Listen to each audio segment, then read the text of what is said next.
Hello दोस्त, मैं गीतकार शाकी अपने चैनल न्यू सिंगर सपोर्ट के माध्यम से हिंदी, भोजपुरी, मैथिली, मगही सॉन्ग लिख करके लाता रहता हूँ, नए ट्रैक और पुराने ट्रैक के। अगर आपको मुझसे कोई भी सॉन्ग लिखवाना हो तो मुझसे संपर्क कर सकते हैं। नीचे व्हाट्सएप नंबर दिया हुआ है। चाहे दर्द भरा गाना हो, ऑर्केस्ट्रा मैटर हो, फैमिली मैटर हो, चाहे बर्थडे सॉन्ग हो, किसी भी टाइप का सॉन्ग हो आप हमसे लिखवा सकते हैं। आज आपके लिए सैंपल के तौर पर एक दर्द भरा गाना भोजपुरी में लिख करके आपको सुनाने के लिए आया हूँ। तो चलिए गाना को सुनते हैं।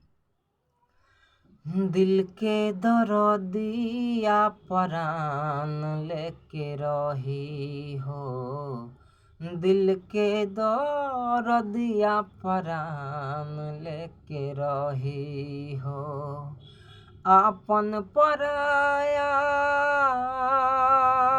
है, आपन पराया भइल के करा से कही हो, दिल के दरदिया परान लेके रही हो, दिल के दरदिया परान लेके रही हो। तो कैसा लगा सॉन्ग ज़रूर बताइएगा। और यह सॉन्ग अगर आपको पसंद है, यह सॉन्ग आप पूरा लिखवा करके गाना चाहते हैं तो व्हाट्सएप नंबर नीचे दिया हुआ है। आप व्हाट्सएप से जुड़ करके फीस भर के यह गाना आप ले सकते हैं और स्टूडियो में जाके गा सकते हैं। तो चलिए मिलते हैं अगले वीडियो में।